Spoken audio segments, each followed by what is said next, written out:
So for any leader looking at the next, couple of years, there's this constant pressure, this need to think bigger than your own backyard, to think globally.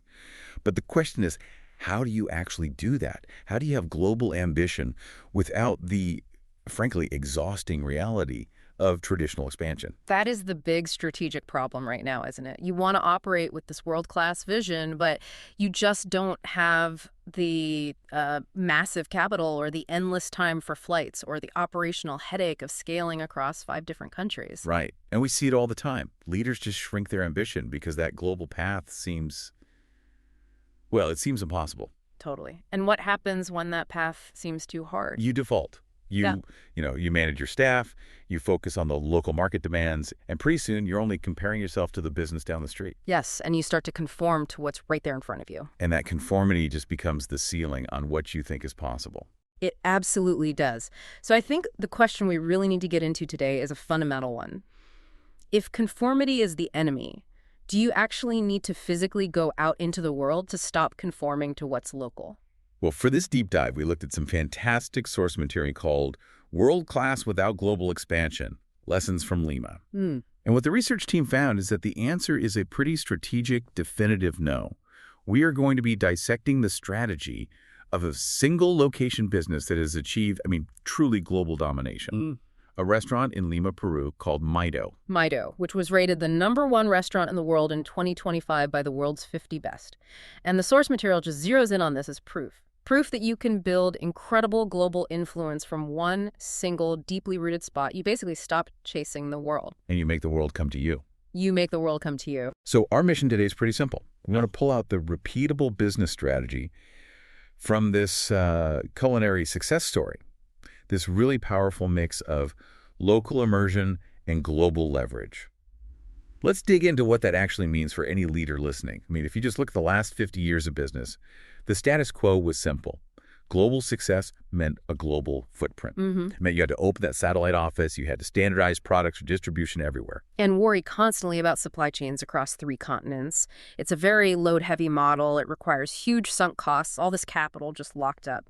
But what's so fascinating about Maido, and what the source really analyzes, is the alternative. It shows that a global mindset can be a complete substitute for a global footprint. A mindset, not a footprint. Okay. And this brings us right to what the research calls the Maido paradox. Yeah, and the tension here is just, it's so compelling. Maido has 0 other locations, no franchises, no plans to expand, nothing. Yet it commands attention from London to Tokyo.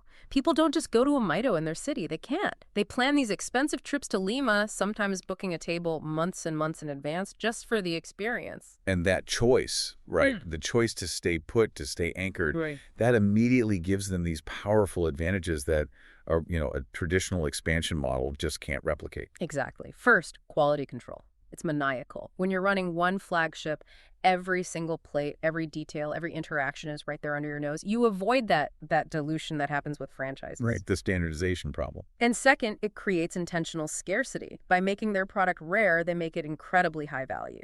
Scarcity creates buzz, which fuels their global influence, and that in turn justifies a premium price. It's just remarkable, especially when you consider that Lima, while it's known for great food, it wasn't historically seen as a capital of global gastronomy, not like Paris or Rome. So their success was a conscious climb, not something they inherited. Absolutely. They didn't conform to anyone's expectations, and that's the big strategic switch we're talking about. The goal is to create work that is so distinctive, so excellent, that the world seeks it out, rather than you exhausting your resources chasing scale. Okay, so if the model is local immersion and global leverage, we have to start with the anchor. How did they get so rooted that their product became irreplaceable? Let's spend some real time on pillar 1, local immersion done well. Maido is, fundamentally anchored in Lima's soil and sea. This isn't just a concept that you could, airlift to another city. Their commitment to the local isn't just for decoration. It is the absolute infrastructure of their competitive advantage. So the flavor is literally inseparable from the place. The source gets into the specifics of their ingredient sourcing, and this is where it gets really tactical. We're talking Amazonian chorizo, the absolute freshest catch for their ceviche, native Indian ingredients you can't get anywhere else. This isn't just shopping local, it's building a specialized, hyperlocal supply chain. And that single operational choice creates an instant firewall. A competitor in Dubai, for instance, cannot get that specific Amazonian flavor. They can only approximate it. Maido's competitive moat is literally built on geography and indigenous knowledge. But it goes beyond just the ingredients, right? Their whole cultural ethos is local. The research points out how the operation is built on Peruvian family traditions, on street food influences. They are celebrating their national identity, not watering it down for an international crowd. And think about the team, led by Chef Mitsuharu Tsumura. They see themselves as cultural ambassadors. They're focused on authentic representation of home. This intense local focus gives their product a depth, a history that some standardized franchise thing will always lack. That local ethos is what makes it truly irreplaceable. That concentration of energy seems key. They're pouring everything into making that one point of contact magnificent, and they're avoiding the burnout of managing scattered global teams. But okay, if that's the anchor, the question becomes, how did they project that magnificence to the entire world? And that is the pivot point. That's pillar 2, global leverage without leaving home. This is where you take that local excellence and you deliberately make it globally relevant. And this is where the analysis of product innovation as a business strategy gets really valuable. The engine of this global leverage is their specific style. Nikkei cuisine. It's not just a menu. It's a category that they basically defined and now lead. Right. Nikkei cuisine is their core strategic offering. It's defined as this fusion of refined Japanese technique, the precision, the artistry applied to the incredible biodiversity of Peru. The ingredients, the soil, the sea. And the fusion feels authentic because it's literally embedded in the chef's own history. Chef Mitsuharu Tsumura was born in Lima, but his family roots are in Osaka, Japan. He embodies that perfect intersection. So this isn't some gimmick. It's intellectual property that's based on his heritage. Which gives them this unique, utterly defensible market position. They aren't competing with the best Japanese restaurant or the best Peruvian restaurant. They own the intersection. They created their own category, and they immediately dominate it. For any business, finding that kind of defensible blend is the ultimate leverage point. And crucially, they don't just innovate in a vacuum. They actively use global networks to keep their standards world-class. This is leverage overload in action. The source points out they regularly host visiting international chefs. They do high-level culinary collaborations in Lima. They are not sending their top team on constant, exhausting trips around the world. They bring the global benchmark home. They bring it home. That is the real difference between load and leverage, isn't it? Load is flying to New York for 5 days for one event. Leverage is hosting that collaborator in Lima for a week and exposing your entire kitchen staff to new techniques while staying put. Exactly. It's an efficient transfer of knowledge. It lets their team learn from and contribute to the top restaurants globally. They're constantly benchmarking themselves against Paris or Copenhagen, not just the restaurant next door, but without stretching their resources. And this intentional design is what turns the restaurant into a magnet. It draws the global attention they need. Their product, the tasting menu, is designed for exactly this. It's over 10 crafted courses, all designed to spotlight those rare, non-replicable ingredients, the Andean specialties, the Amazonian stuff. These experiences are the reward for making the journey. And you can't replicate that rarity in a franchise model, which is all about being everywhere. That distinctiveness is what pulls in the international guests, the food critics, and most importantly, the award juries. It pulls them to Lima. And this commitment to quality, to being distinctive, is reflected in the consistent global recognition. The world's 50 best is the big validation, but the research notes that Lima's whole dining scene is sort of rising with Maido's tide. They get awards for innovation, for sustainability, and they're actively contributing to the global dialogue about food all while standing firm in Peru. So they are physically in Lima, but they're thinking, they're learning, their relationships. They all cross continents. It's disciplined global engagement, creating incredible influence from one high-leverage spot. Okay, so let's connect the dots. Let's bring the Maido case back to the general principles for any leader who wants more influence, whether you're running a B2B tech firm, a consulting practice, or, yes, a restaurant. I think the central takeaway for every leader here is that the goal should be ambition and agency, not just scale for scale's sake. That distinction is so important. Ambition, in this framework, it means choosing to measure your work against the best in the world.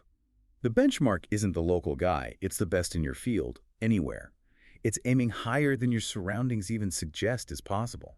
And agency is about designing your business on your terms, with the resources you actually have, and this is the critical part, choosing leverage over load. Let's spend a second on that because it's hard for traditional businesses to get their head around. It can sound like jargon, but the operational difference is huge. Load is physical replication. It's opening 10 offices, hiring 10 compliance teams, moving inventory across borders. Load always adds friction and cost. Right. But leverage uses non-physical means to maximize your output. Think about a software company. They develop one core piece of code, that's their local immersion, but they use APIs, cloud distribution, digital marketing, that's their global leverage, to reach millions without ever shipping a box or setting up a sales team in every country. Their influence grows without a matching increase in physical load. So Maido uses its global network of chefs and critics as its APIs. Exactly. It's their non-physical way of benchmarking and getting knowledge. They get all the input, but they don't carry the physical cost of expansion. And that leads to this refined idea of influence, increasing your reach, your reputation, your relevance, all without having to replicate yourself in 10 different countries. You become a critical node in a global network, not an expensive sprawl of buildings. What's really encouraging for leaders now is that the world is, it's structurally shifting to support this model more than ever. Gatekeepers are disappearing, tools are cheaper, knowledge is more accessible. And building a global network is practically instantaneous. The gap between the local standard and the world-class standard is just narrowing so fast. You can access global standards and talent far more easily today than you could even 5 years ago. And the source highlights the specific traits of leaders who really thrive in this leveraged world. They are unapologetic about aiming higher. They just reject the idea that where they are dictates their potential.